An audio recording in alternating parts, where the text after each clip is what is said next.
Well, hello everyone. Alejandro Tornato here, coming directly from Beaufort, Georgia.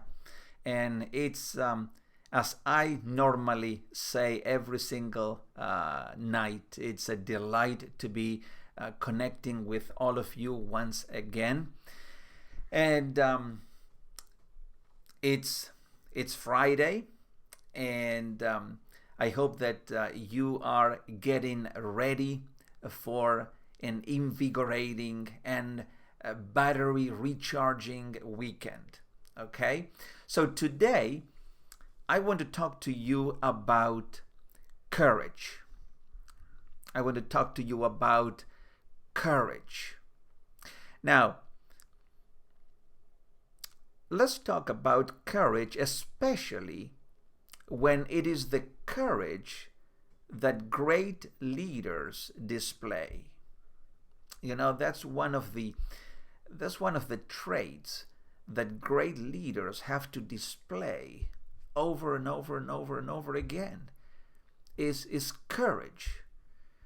You see, it doesn't matter. I mean, leaders may have fears like everybody else, but there is one trait and one quality that great leaders exemplify, and is no matter how fearful they may be, but they press on and they exercise great and true courage. Now, Larry Osborne offers this observation when it comes to courage.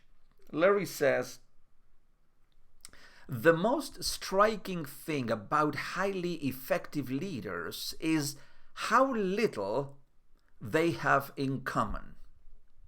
What one swears by, another warns against. But one trait stands out. There's one trait that stands out, and that is the willingness to risk, to take risks. And that's what great leaders do have in common, is that they all have a willingness to risk. Because, of course, they know that without taking risks, there cannot be any success or any moving forward into wherever they want to reach or the mission that they want to get to. There has to be a willingness to take risks. Now, fear limits a leader. Fear limits a leader. And I would go to the extent that fear limits every single person alive today. I have fears. If you're honest, you would say that you have fears yourself. Every single person has fears. It is how we confront that fear that makes a total difference in the outcome, in the result that we are going to get. Now, there was a Roman historian called Tacitus. And this Roman historian wrote the following. He said, the desire for safety stands against every great and noble enterprise. The desire for safety stands against, is like a wall that stands against the realization of great deeds and noble enterprises. Now, I was thinking, I guess a couple of days ago, I was thinking of all great leaders and great people in history who have made incredible contributions to humanity as a whole. What do these people have in common? Were they not fearful? Were they not afraid of something? Perhaps afraid of failure, afraid of things along their journey? No. I think that they were equally as fearful and as uncertain and having doubts and having perhaps some limitations. They did. But the reason that they made such great contributions is because they did not allow those fears to stop them. They continued regardless, in spite of their fears. They kept going, and it's really true. Thank you, Miranda, for your comments. I really appreciate that. And so that's what happens. So when Tacitus says the desire for safety stands against every great and noble enterprise, it means that most people are more comfortable in that safety zone than in pursuing great things and noble enterprises. I think I said it many times before, what Abraham Maslow says: we can either move forward into growth and push through those boundaries and break through those boundaries, or we can step back into safety, where nothing happens, but you are safe there. You see, courage has the opposite effect. Courage opens doors, and that is one of its most wonderful benefits. One of the benefits of courage is that it will help you open doors for you to go through. There is another person that I want to quote, and it's a British theologian by the name of John Henry Newman. John Henry Newman. And he said, "Fear not that your life will come to an end, but that it will never have a beginning." Now, listen to me. I want to repeat this one more time. And I'm just going to say one of the things that Miranda says: I've grown to be too safe and it's not helping me succeed. And thank you so very much, Miranda, for being so transparent and exhibit that degree of vulnerability. Yes, sometimes it's true. We tend to stay in that safety zone. Some people call it, the comfort zone, the safety zone, the stagnant zone. That is the zone where nothing ever happens. But nothing ever grows in that zone. So for it to be a change, we have to get outside of that comfort zone. And for some people, getting outside of that comfort zone is getting into what I called the panic zone. So they go from being safe on that safety zone, and they stepped into the panic zone, where it's a little bit more uncertain there. You don't know what is going to happen. But that is the zone where things actually do happen. And we have to step outside and be there.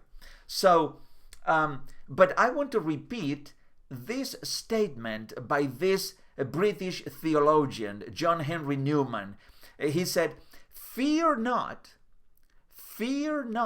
that your life will come to an end." As a matter of fact, everybody who's watching me now and everybody in the world, we all know what is the end of human beings. We all, and I don't want to be pessimistic here or just bring gloom and doom into this teaching, but we all know that at some point in our lives, we all are going to die. That's inevitable. Okay? We are going to die. We don't know the date, but we know that it will happen. No one is going to escape that finality. So it says here, fear not that your life will come to an end. Don't fear that, because it will happen. Whether you fear or not, it will happen. But fear that it will never have a beginning. You know, I was reflecting a little while ago, and I would say, you know, there are some people who are perhaps at any age. I mean, call it, maybe they get to 50 years of age. It's not old. They know that they have some life, but they have not started living life. You know, there are two ways that we can live our lives. We can live our lives by default, just accepting everything that comes to us. Okay? Just taking a very passive perspective. Being very, very passive. Just accepting everything that comes. Whatever comes to us, okay. So that's living life by default. But we can live life another way. We can live life by design.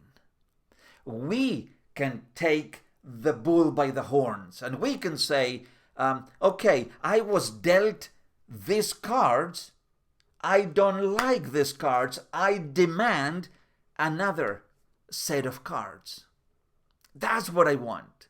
And that's so when you take an active role in living your life actively as opposed to passively, then you're going to start living.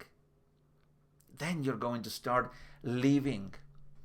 Now, you see, courage not only gives us a good beginning, but it also provides a better future. A better future. What's ironic is that those who don't have the courage to take risks, and those who do, experience the same amount of fear in life. And the only difference is that those who don't take chances worry about very trivial things. Very, very unimportant things.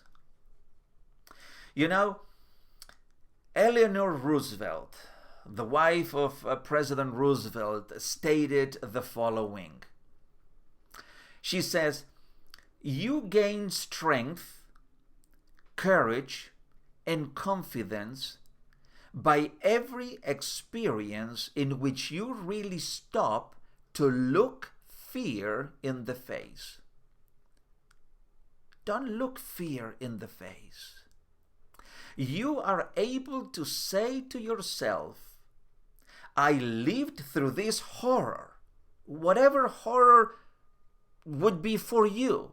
A bad experience in life, a failure, something drastic that happened to you. It says, I lived through this horror, so I can take the next thing that comes along. Remember the things that you have been through in the past, and that remembrance will help you to take anything that may come to you in the future. You and look at this last statement by Eleanor Roosevelt. She said, you must do the thing you think you cannot do. You must do the thing that you think you cannot do. Don't do the easy things that you know, hey, I can do that in no time. Even blindfolded, I can do it. No, that's not a test. Go and do the thing that you are more fearful about. Go and do that thing. Go and tackle that thing. Because as you do that and you keep repeating that, you are going to gain strength, you are going to gain courage, you are going to gain determination, you are going to gain focus, and everything else. Yes, Miranda, set a challenge, of course, and that is what we need to do. Challenge yourself to do things. It says, what is it that you are afraid of doing? Perhaps you are afraid of heights. Then go and challenge yourself. Go and face the fear, confront that fear, and conquer that fear. It's not going to be easy, my friends. I know. I can tell you, I was, a few years ago, I went to one of those obstacle courses. I mean, that they have these structures very high up and you climb things, and a ropes course. And I have fear of heights. But I went and I did it. I tell you, when I was up there, pretty high up, my knees, my legs were shaking. People that were with me, they saw me. And they were saying, Alejandro, it's okay. You can do it. You can do it. And indeed, I could do it, and I did it.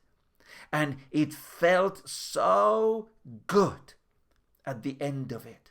Because when you conquer a fear that you have, and it's like you're sitting next to that fear and you're engaging in a conversation and you're saying, fear, I beat you. I conquered you. I was the winner, not you. And that is a great feeling. Indeed.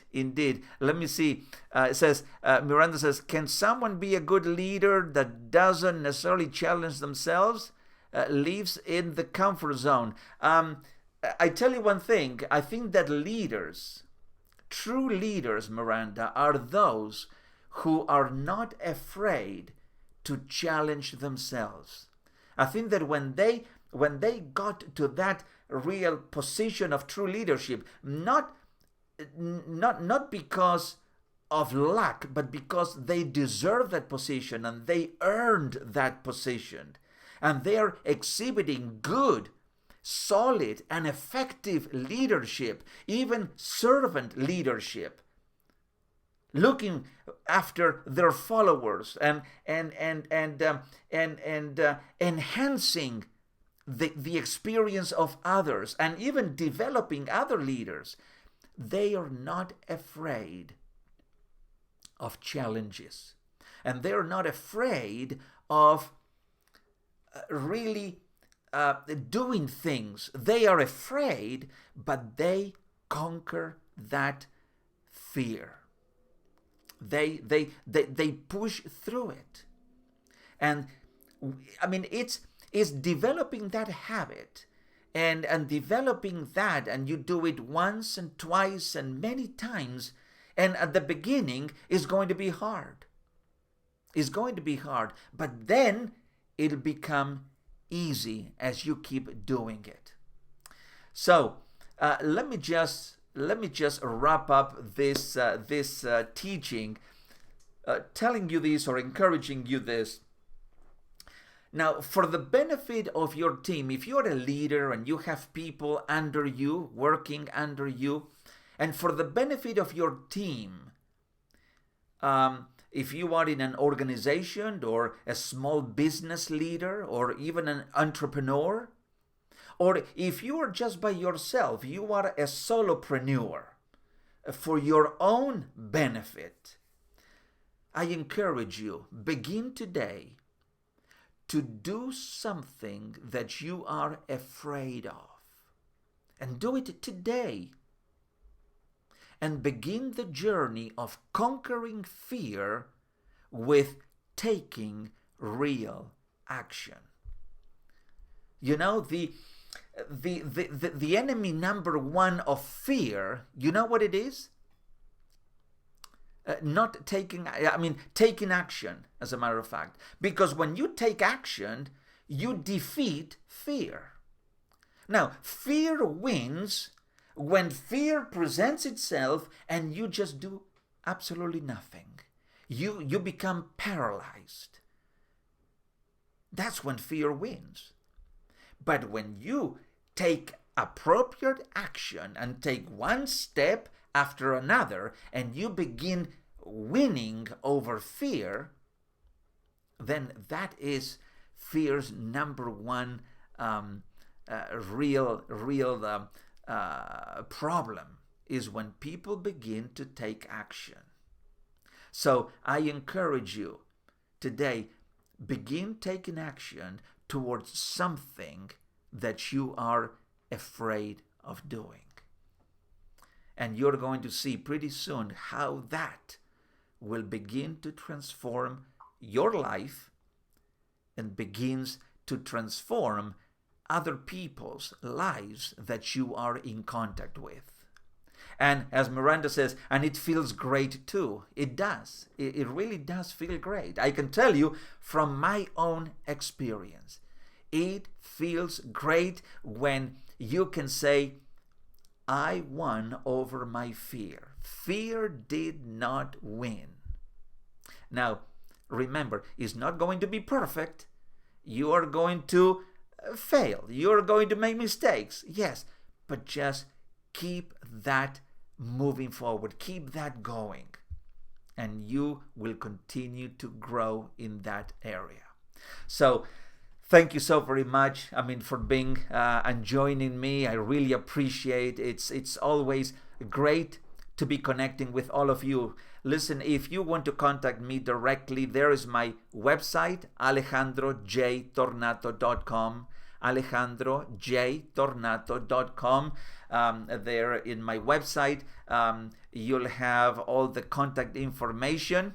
And you can also reach to me on my social media platforms, No Limits Living Facebook page, Conversations with Influencers group, and I am on LinkedIn also. You can reach me there.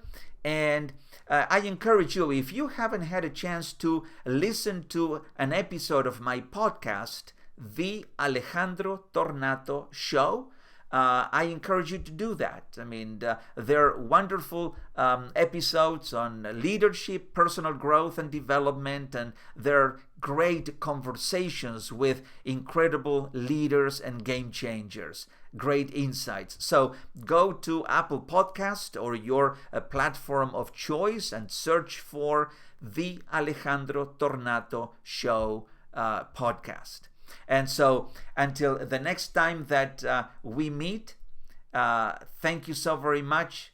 I encourage you to live every moment, to be resilient, and also to be kind, to be passionate, to be intentional. And remember, live a life without limitations and make every single day a limitless experience. All the very best. Thank you and be well.